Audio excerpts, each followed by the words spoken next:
Donc, bienvenue à tout le monde pour ce 6e webinaire, un peu plus technique cette fois, sur les atouts de la nue propriété. Donc, comme d'habitude, avant de commencer, je vais me présenter. Je suis Sébastien Tréville, je suis conseiller en investissement depuis 3 ans maintenant et j'ai fondé mon cabinet en gestion de patrimoine en 2018 qui s'appelle Avenir Conseil et Investissement et dont le siège social est dans le Loiret, près d'Orléans, sachant que moi, je réside en région parisienne, dans le Val-de-Marne. Donc, je travaille principalement sur la région Centre et Île-de-France. Donc, j'ai donné depuis début octobre maintenant plusieurs webinaires. J'en avais programmé de 8 autour de diverses solutions patrimoniales pour essayer de donner à tout le monde finalement expliquer le catalogue des solutions qui était possible de prendre et les atouts de ces différentes solutions, comment on les utilisait, les grands principes, expliquer un peu le contexte et les opportunités du moment. Donc aujourd'hui, je vais parler de nue propriété, sachant que la nue propriété, c'est du démembrement immobilier. Donc on parle de solutions immobilières, donc ça vient en résonance au webinaire que j'ai fait juste avant, à savoir les SCPI, et également l'immobilier direct. J'avais parlé du Pinel, mais ça m'avait permis d'expliquer plus généralement comment faire de l'immobilier en direct. Donc, avant de parler de la nue propriété, il faut que j'explique un petit peu quel est le cadre législatif de cette nue propriété et du démembrement d'une manière globale. Alors, il faut savoir qu'en droit, sur un bien immobilier en particulier, on va avoir plusieurs droits. Le premier droit, c'est tout simplement c'est l'abusus, qui est le droit de disposer d'un bien, le droit de le posséder finalement. Un autre droit, c'est le fructus, c'est le droit de percevoir les revenus de ce bien. Et enfin, on a l'usus, qui est le droit d'user du bien, d'utiliser le bien. Donc, en fait, sur un bien, quand on possède la pleine propriété, on peut le découper en deux parties, une partie qui est la nue propriété et une partie qui est l'usufruit. La nue propriété, c'est le fait de posséder, l'usufruit, le fait d'utiliser. Je pourrais faire une analogie avec un pommier. Si j'achète un pommier en pleine propriété, j'ai l'arbre et les pommes. En démembrant, en décomposant cette propriété en nue propriété, en usufruit, la nue propriété consisterait à posséder l'arbre sans avoir le droit de récolter les fruits. Et l'usufruit serait justement le droit de récolter les fruits pour les manger, pour les vendre, pour en faire ce qu'on veut. C'est séparer ces deux parties-là. Le démembrement, le fait de séparer les deux, peut être soit viager, c'est-à-dire tant que l'usufruitier, la personne qui récolte les fruits, est en vie, le nu propriétaire possède que l'arbre, mais n'a pas le droit de récolter les pommes. Le démembrement peut également être temporaire, c'est-à-dire sur une période déterminée à l'avance, de 5 ans, de 10 ans, de 20 ans. On va démembrer et à l'issue de cette période, on va de nouveau retrouver la pleine propriété. Ce qui est intéressant, c'est ce que dit l'article 1133 du Code général des impôts pour justement, à l'issue de ce démembrement, ce qui se passe. Et le Code dit que la réunion de l'usufruit à la nue propriété ne donne ouverture à aucun impôt ou taxe lorsque cette réunion a lieu par l'expiration du temps fixé pour l'usufruit, donc là on est en démembrement temporaire, ou par le décès de l'usufruitier, soit dans un démembrement viager, soit un décès prématuré par rapport à l'expiration du temps fixé pour l'usufruit. Donc, quand les deux droits, l'usufruit et la propriété, sont réunis, il n'y a pas lieu d'être taxé. Et ça, c'est quelque chose qui va nous intéresser en gestion de patrimoine. Alors, très bien, on peut séparer la nue propriété et l'usufruit, mais quel est l'intérêt finalement de l'un ou de l'autre? Mettons-nous d'abord du côté du nu propriétaire. Le nu propriétaire, il va acheter finalement cette propriété moins cher, il va acheter la nue propriété moins cher que la pleine propriété, puisque l'usufruit va être valorisé également. Donc l'intérêt du nu propriétaire, c'est d'acheter quelque chose qui va mécaniquement se valoriser dans le temps, puisque forcément l'usufruit, plus on va avancer dans le temps, moins il va avoir de valeur. À l'issue du démembrement, l'usufruit n'a plus aucune valeur, évidemment. Donc ça, c'est une valorisation mécanique de l'investissement, du démembrement. Valorisation à laquelle va s'ajouter une valorisation économique, puisqu'on a acheté un bien qui, on espère, va prendre de la valeur. Donc, dans le temps, évidemment, si la pleine propriété a pris de la valeur, c'est le nu propriétaire qui va en bénéficier, ce n'est pas l'usufruitier. L'usufruitier, il a un droit qui est temporaire, à l'issue de ce droit, ça ne vaut plus rien. Donc, la valorisation économique du bien va revenir au plein propriétaire et donc à l'ancien nu propriétaire. Donc, ce qu'on voit, c'est que le nu propriétaire, lors de son achat, va faire valoriser son patrimoine de deux manières, une valorisation mécanique due au démembrement et une valorisation économique, espérée pour le coup. Quel est l'intérêt de l'usufruitier? L'usufruitier, il va faire un investissement initial, il va investir une somme d'argent conséquente et derrière, il va récupérer des revenus réguliers inférieurs à son investissement initial, bien sûr, mais la somme de tous ces revenus réguliers va lui faire un revenu globalement supérieur à son investissement initial. Et c'est ça que va rechercher l'usufruitier. Lui, il va payer le droit de récolter les fruits de ce bien. Alors évidemment, ce droit est particulièrement intéressant uniquement si la fiscalité des revenus est avantageuse. En l'occurrence, pour une personne qui ne serait pas ou peu imposée sur le revenu, vous savez qu'en France, il y a des tranches d'imposition, 0% sur la première tranche, 11%, 30%, 41%, 45%. Donc, pour une personne qui est moins imposée sur les revenus, ça va être plus intéressant de transformer cet investissement initial en revenu régulier. Mais également, pour les entreprises qui sont soumises à l'impôt sur les sociétés et donc pas à l'impôt sur le revenu, il va y avoir un intérêt à transformer une trésorerie initiale en revenu régulier, moins fiscalisé ou non fiscalisé. Alors, quand utilise-t-on le démembrement? Le premier cas qu'on peut avoir, c'est pour préparer un projet. Imaginez que vous avez un projet à 5 ans, à 10 ans, et vous avez la somme d'argent que vous voulez consacrer à ce projet, mais finalement, entre-temps, vous ne voulez rien faire de spécial. Vous voulez juste attendre de pouvoir réaliser ce projet. Entre-temps, vous aimeriez valoriser le capital que vous avez. Bien souvent, on n'a pas envie de prendre trop de risques pour le valoriser.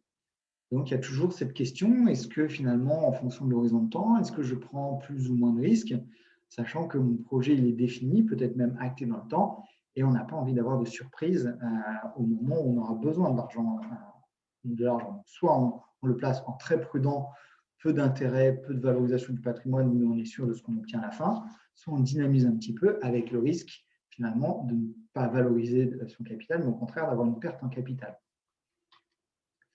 L'intérêt de passer par le démembrement, c'est qu'on va réaliser un investissement. Durant la durée du démembrement, il va y avoir une valorisation et pas de fiscalité.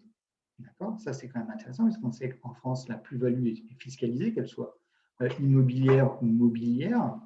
Donc là, on va faire valoriser le patrimoine sans fiscalité. Et à la fin, on va pouvoir, par exemple, soit revendre cet investissement, soit obtenir des revenus réguliers dont on avait peut-être besoin. Donc l'idée, c'est d'investir sans percevoir de loyer, puisqu'on n'en a pas besoin à ce moment-là, en attendant le projet. Loyer qui sera imposé, donc c'est l'intérêt de ne pas les avoir, puisque si on les a, mais pour avoir une forte fiscalité, ce n'est pas forcément intéressant. Donc ne pas percevoir ces loyers à un moment où on n'a pas besoin de revenus complémentaires, faire valoriser pendant ce temps-là mécaniquement son patrimoine, sans fiscalité, et percevoir les revenus complémentaires au moment qu'on souhaite. Alors, à la fin du démembrement, soit on revend, soit on garde les revenus réguliers. Des exemples de projets qui pourraient correspondre à ça, c'est l'indépendance financière. On peut se dire, voilà, moi, j'ai une somme d'argent, j'aimerais d'ici 5 ans ou 10 ans arrêter de travailler, et donc, pendant ces 5 ou 10 ans, je vais vouloir valoriser mon patrimoine pour que dans 10 ans, je puisse avoir des revenus réguliers dont je vais avoir besoin à ce moment-là. Et pendant ce temps-là, je suis toujours actif, je travaille, j'ai toujours une imposition sur le revenu qui peut être importante. Je n'ai pas envie de percevoir de revenus complémentaires maintenant. Une indépendance financière qui est un peu plus subie, on va dire, et surtout bien fixée dans le temps, c'est la retraite. Là, c'est typiquement le cas. J'ai 55 ans, 50 ans. Je sais que ma retraite va être à 62, 65, 67 ans. J'ai déjà un capital que j'aimerais investir dans quelque chose qui va me rapporter des revenus complémentaires au moment de la retraite. En attendant, j'ai envie que ce capital se valorise, mais je n'ai pas envie d'être fiscalisé dessus. Donc, typiquement, c'est un projet qui prend tout son sens.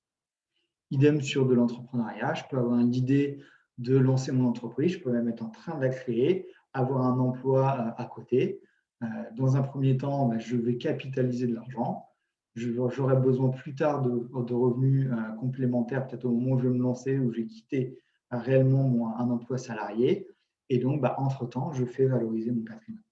Vous voyez, c'est autant d'exemples différents qui permettent de faire ça. Parlons un peu chiffres, donnons un exemple concret. Donc, imaginons que j'ai un capital de 100 000 euros, justement, que je souhaite utiliser pour obtenir des revenus complémentaires dans le temps. On va dire que j'en aurai besoin dans 10 ans de ces revenus complémentaires. Je vais l'investir sur de la nue propriété et je vais le faire avec une clé de répartition de 67%. Il faut savoir qu'en fonction de la durée de démembrement, on va appliquer une clé de répartition plus ou moins importante, évidemment, pour valoriser plus ou moins l'usufruit. Donc, en l'occurrence, ça veut dire que 67% de la nue propriété, enfin 67% de la pleine propriété correspond à la nue propriété et le reste, les 33% restants, correspondent à l'usufruit. Donc, finalement, j'achète 100 000 euros de nue propriété, mais la valeur de ce que j'achète, c'est 149 255 euros. Ça veut dire quoi? Ça veut dire que mécaniquement, si mon bien ne prenait pas de valeur, ne perdait pas de valeur, je sais que dans 10 ans, je vais posséder quelque chose qui va valoir 149 255 euros. D'accord? Si en plus on ajoute à ça une revalorisation foncière de 1% par an, on obtient une pleine propriété à l'issue du démembrement de 164 870 euros, près de 165 000 euros. Donc finalement, on a gagné 65 000 euros qui correspondent pour 49 000 euros de la revalorisation mécanique du démembrement et pour les 15 000 euros, les 16 000 euros restants qui viennent de la revalorisation foncière. Et donc, à l'issue de ce démembrement, donc là, ça déjà, ça nous obtient un rendement de 4,55% par an, ce qui n'est pas mauvais. Et à l'issue du démembrement, je vais pouvoir choisir soit de percevoir des loyers. Alors là, j'ai pris des loyers nets de prélèvements sociaux dans le cadre de revenus fonciers. Donc, ça me ferait 6 825 euros par an. Ou je vais pouvoir vendre avec des frais de sortie, puisque là, j'ai pris l'exemple en fait, des SCPI. Donc, on va avoir des frais de sortie. Une fois qu'on a récupéré la pleine propriété, si on vend, on paye les frais de sortie. Malgré tout, on a un capital net qui est de 50% de plus que ce qu'on avait investi lors de l'achat de nue propriété.